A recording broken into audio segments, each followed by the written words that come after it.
Del Padre, del Hijo, del Espíritu Santo. Amén. Queridos hermanos, continuamos nuestra explicación breve de la historia de la Iglesia.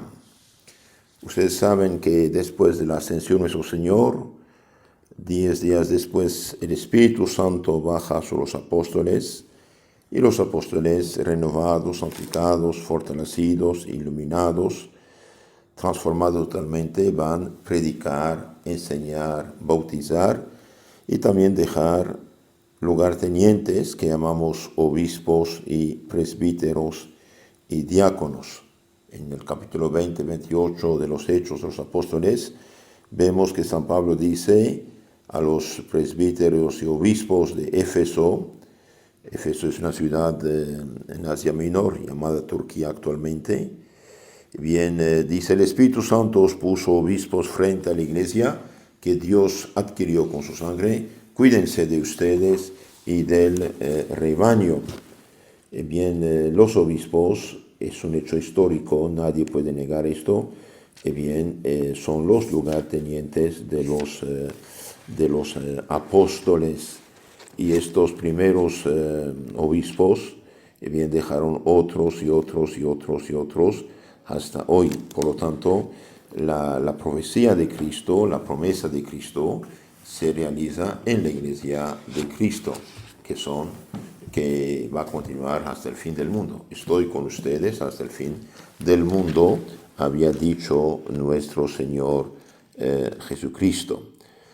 Primero tenemos las persecuciones hechas por los fariseos, y después vamos a tener las persecuciones hechas por los romanos, por el imperio, por el gobierno romano, con muchas calumnias de fariseos, de judíos, de filósofos, de hechiceros, de brujos, de todo tipo de personas van a calumniar al cristianismo. Vemos también en este inicio de la iglesia la destrucción de Jerusalén, la profecía hecha por Cristo sobre Jerusalén se realizó el año 70. Como el deicidio es el delito más enorme que jamás se haya cometido, fue castigado por Dios como un tremendo castigo, dice San Juan Bosco en su libro Historia Sagrada, resumen de la Biblia. Les aconsejo buscar en internet ese libro, Historia Sagrada de San Juan Bosco. El Salvador mismo había anunciado en el Evangelio que los judíos, en castigo de su obstinación, serían sitiados en su propia ciudad y reducidos a tal estado que se considerarían dichosas las madres que no tuviesen hijos, que aquel pueblo de Isida andaría disperso por todo el mundo, sin príncipes, sin sacerdotes y sin templo. En aquel mismo templo en el cual tanto se había complacido sería destruido completamente y no quedaría de él piedra sobre piedra, que todos estos males aquecerían antes que pasase la presente generación. Es lo que había dicho nuestro Señor Jesucristo. Mujeres, no lloren por mí, lloren por ustedes, por sus hijos, porque vendrán días en que dirán dichosas las que no tuvieran hijos.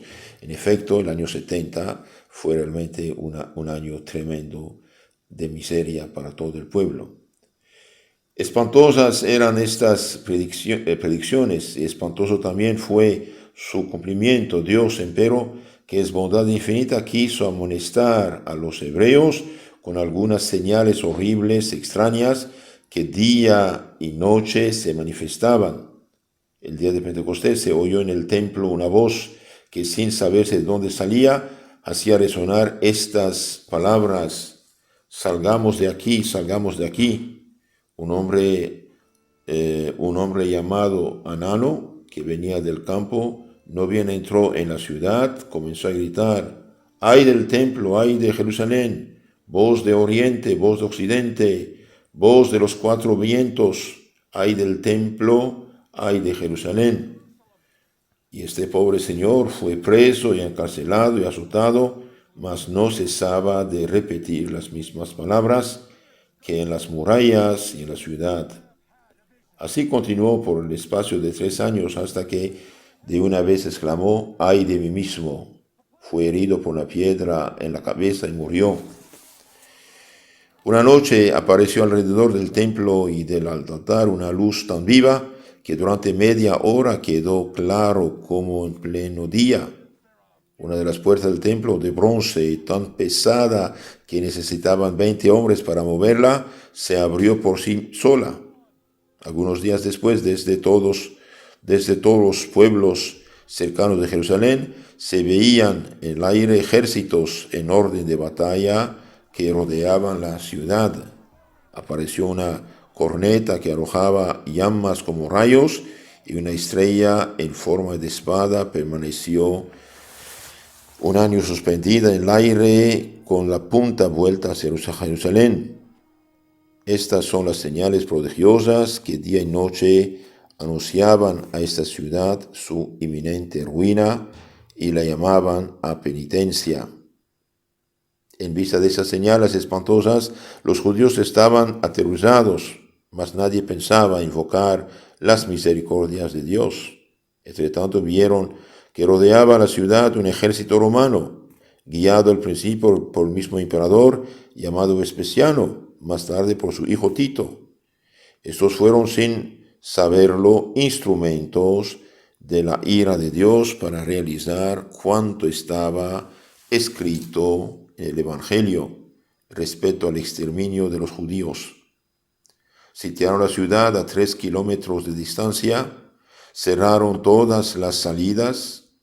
Esto tuvo lugar hacia las solemnidades de Pascua, de suerte que muchos judíos quedaron encerrados en la ciudad y la escasez de víveres se hizo muy pronto sentir terriblemente.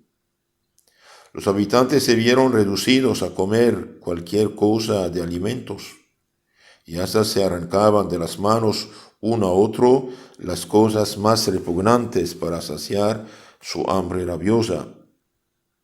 Para tener una idea de los excesos a que la miseria condujo a los hebreos, basta saber lo que aconteció a una madre. Estrechada ésta por el hambre, rompió los vínculos de la sangre, conculcó los derechos de naturaleza, y fijando sus ojos en su inocente hijo, infeliz exclamó: ¿para qué te conservo la vida? Para sufrir 1000 tormentos antes que mueras, y para colmo de desdicha, para que padezcas una espantosa esclavitud. Diciendo esto, la pobre mujer descuartizó a su hijo, lo cuece, come la mitad y esconde el resto. Horror es esto, que los mismos que lo presenciaron a duras penas pudieron creerlo. Tito, que ya se había apoderado de una parte de la ciudad, dio el asalto al templo y prendió fuego a las puertas, pero dando orden de que se conservara intacto el cuerpo del edificio. Mas un soldado romano tomó un tizón ardiendo y lo arrojó a lo interior del templo, de donde el fuego se propagó, y vanos fueron todos los esfuerzos de Tito para detenerlo, de suerte que todo quedó reducido a cenizas. Los romanos dieron muerte a cuantos cayeron en sus manos y lo pusieron todo a sangre y fuego. Así se cumplieron las desgracias que Jesús había anunciado que caerían sobre Jerusalén. El mismo Tito confesó que el éxito de la empresa no era debido a él, que no había sido más que un instrumento de la ira de Dios. En la destrucción de Jerusalén murieron 1.100.000 habitantes. Los demás judíos se dispersaron por todo el mundo y fueron condenados a andar errantes, sin príncipe, sin altares, sin sacrificio, entre naciones extrañas, hasta el fin del mundo, en cuya época abrirán los ojos y reconocerán a su Dios en aquel que crucificaron, Jesucristo nuestro nuestro Señor. Esto lo dice San Juan Bosco al final de su historia sagrada. Mis hermanos, todos los que fueron agarrados con armas fueron crucificados y los demás fueron vendidos como esclavos. Esto tuvo lugar el año 70, pero desde el año 64, dijimos, Nerón había decretado la persecución contra los discípulos de Cristo. Hubo unas 10 persecuciones generales, dijimos, y muchas persecuciones locales. ¿Y qué reprochaban a los cristianos? Bien, el hecho de no ser idólatra, de no adorar los dioses del imperio, de no aceptar sino un solo Dios y de rechazar los demás dioses. Entonces, el año 64 tuvo lugar la persecución de Nerón, dijimos, decretó que no era lícito tener cristianos. Non licet esse cristianos, no es permitido ser cristiano. Los cristianos no tienen derecho a la existencia. El año 67, San Pedro y San Pablo van a ser martirizados en Roma. San Pedro va a ser crucificado por no tener pasaporte romano. Él mismo pidió de ser crucificado la cabeza abajo, los pies arriba, porque Cristo había sido crucificado la cabeza arriba y fue sepultado en el cementerio de la colina llamado Vaticana, y más tarde Constantino después de su conversión, va a construir una basílica sobre la tumba de San Pedro, y en los años 1505 el Papa Julio II va a reconstruir esta iglesia. Es la San Pedro del Vaticano actual, la más grande iglesia del mundo. San Pablo también va a ser crucificado, va a ser degollado por ser romano, y van más tarde construir la basílica San Pablo extramuros, fuera de los muros, una grandísima basílica en Roma. Los historiadores romanos que fueron testigos oculares han hablado de los suplicios que padecieron los cristianos, entre ellos el abogado romano pagano que va a convertirse y ser el apologista Tertuliano, habla en su libro Apologeticum de esto. San Cipriano, que fue obispo y martirizado en el 250. Y 8, San Eusebio de Cesarea, que fue el primer historiador eclesiástico, juntó todos los archivos que pudo juntar para escribir la primera historia de la iglesia. Eusebio de Cesarea, dije no es santo, fue un obispo. Orígenes, el más grande sabio de la antigüedad cristiana, se equivocó en unos puntos, por eso no está canonizado. Él también murió de los cicatrices de la persecución.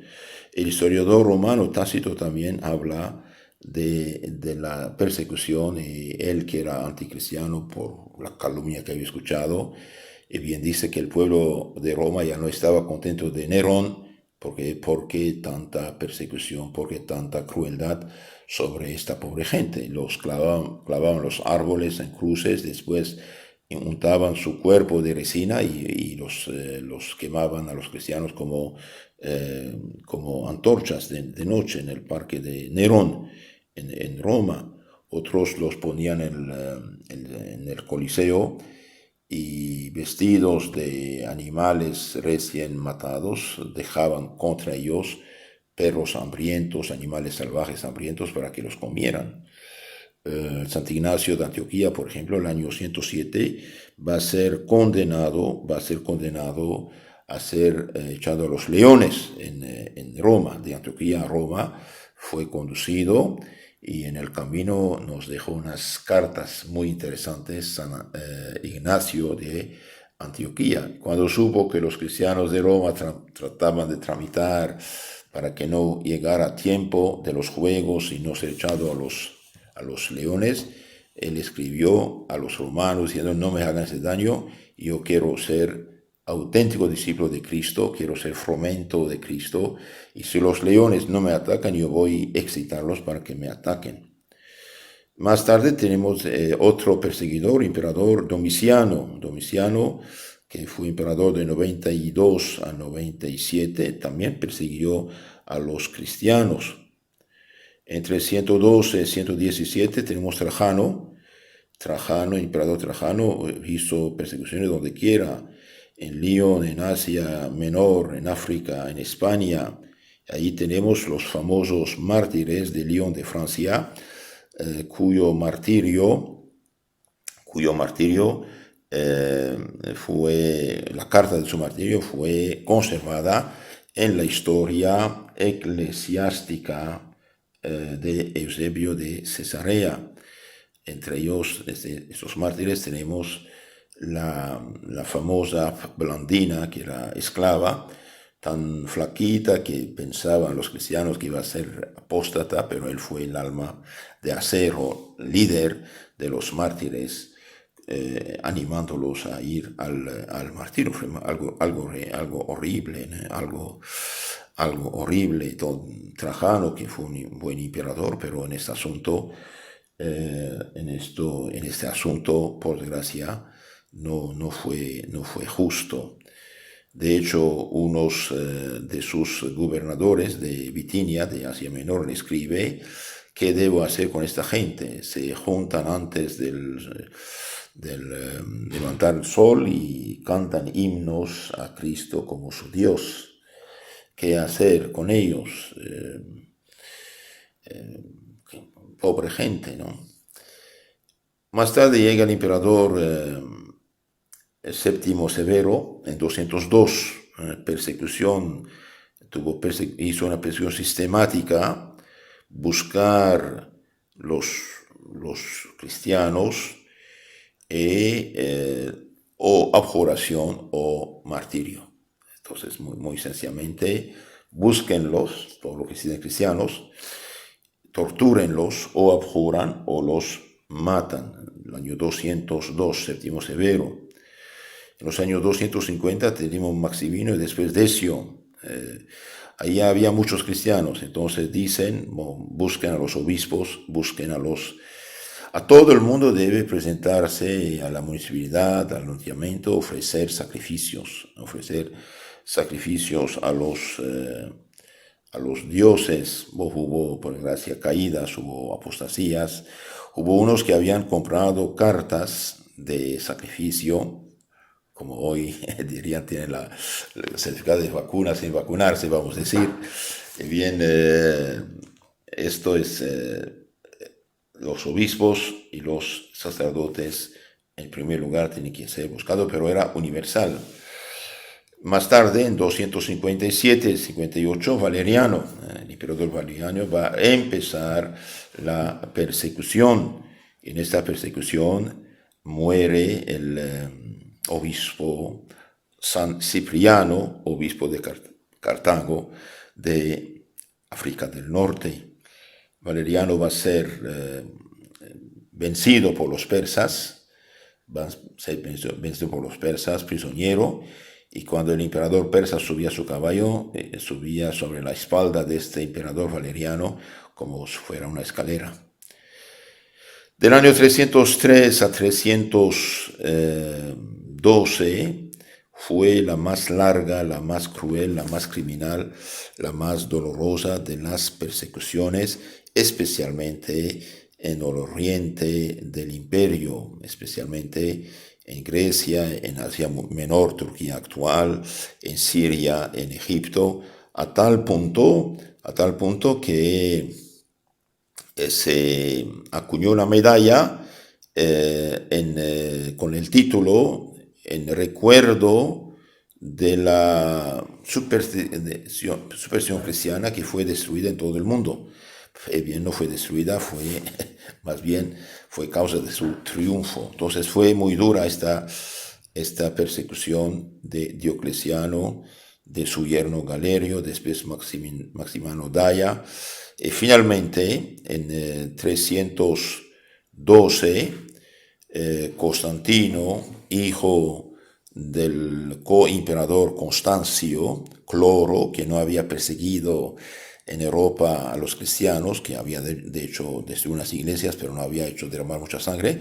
Y bien, Constantino se dio cuenta que a pesar de las persecuciones de casi 300 años, bien, la iglesia era mucho más fuerte y no era vencida. Entonces dijo, bueno, empezó a conocer más el cristianismo y va finalmente a ser favorable a los cristianos. Pero en 312 todavía hay varios emperadores, hay Magencio, adversario de Constantino en Italia, en Roma, y hay Licinio en Asia, en Egipto, en Siria, los dos otros paganos, ¿no? Entonces, Constantino ya creía en un solo Dios, el solo invencible, y finalmente aprecia más a los cristianos y encuentra una visión, una señal del cielo. Por este signo vencerás, ve una cruz, y va a pintar la cruz en los escudos de sus soldados en 212, y una batalla muy eficaz, completa, va a vencer Magencio, el último emperador pagano en Roma, va a quedar el único dueño emperador de todo el occidente europeo, mientras Licinio es emperador también, pero en el oriente, en Turquía actual, en Grecia, en Egipto, en Siria, en Palestina, Jordania, etc.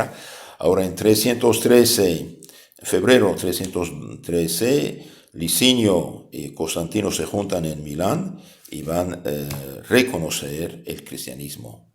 Por la primera vez, oficialmente el Imperio Romano da libertad a la Iglesia. Y lo curioso, sin prohibir el paganismo, bien ponen al mismo nivel el cristianismo, que acaba de salir de la más sangrienta de las persecuciones.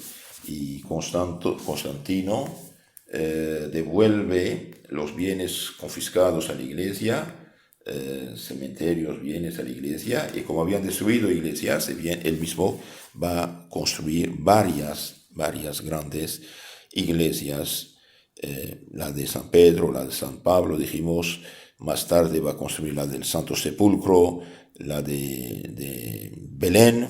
Belén va a construir, va a favorecer y va cada vez cristianizar incluso las leyes, prohibir la crucifixión, va a prohibir la crucifixión, va a poner el domingo, día del Señor. Y finalmente Constantino va a apoyar a los obispos a juntarse en 325, juntarse en Nicea para condenar la más horrible, la más grande de las herejías, que nada menos negaba la divinidad de Cristo nuestro Señor. No olvidemos, Constantino sale del paganismo, viene el cristianismo, todavía hay cosas imperfectas en su vida, digamos, en su comportamiento. Sin embargo, pareció realmente ser el hombre providencial que puso fin a esta injusta ley que decía no está permitido ser cristianos. Más tarde, el emperador Teodosio el Grande va a declarar en 380 el cristianismo religión oficial del Estado romano. Ya Constantino había eliminado unas cosas del paganismo sin suprimirlo, había prohibido los cultos inmorales, hay cultos inmorales del paganismo, pero dejando unas cosas. Entonces más tarde uno de los más grandes emperadores cristianos, católicos, Teodosio el Grande, entonces va a hacer del cristianismo la religión oficial del Imperio Romano, pero sin perseguir a los paganos y a los judíos, dejándolos su libertad de culto, pero dando la prioridad como religión oficial del imperio es el cristianismo. ¿Qué pasó en la iglesia? Bien, vamos a tener algo muy interesante.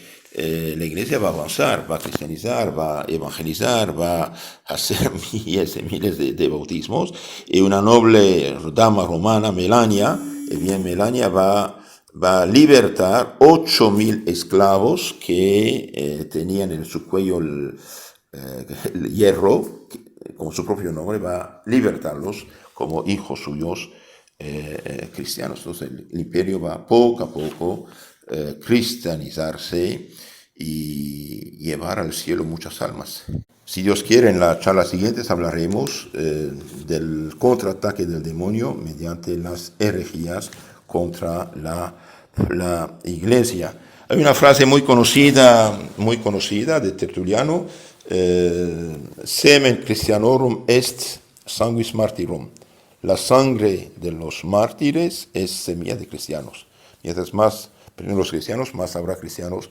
Decía hombre en su libro llamado La Apologética, Apologeticum, un libro maravilloso que valdría la pena leerlo, meditarlo. Y también tiene otro libro que dice de prescriptione hereticorum, la prescripción de los herejes. Una secta, una iglesia que viene después, pues no tiene nada que ver con Cristo. Vino después, por lo tanto no vale. Si mi padre murió hace 30 años, no puede tener un hijo de un año, no, es imposible. Por lo tanto, no tiene derecho a la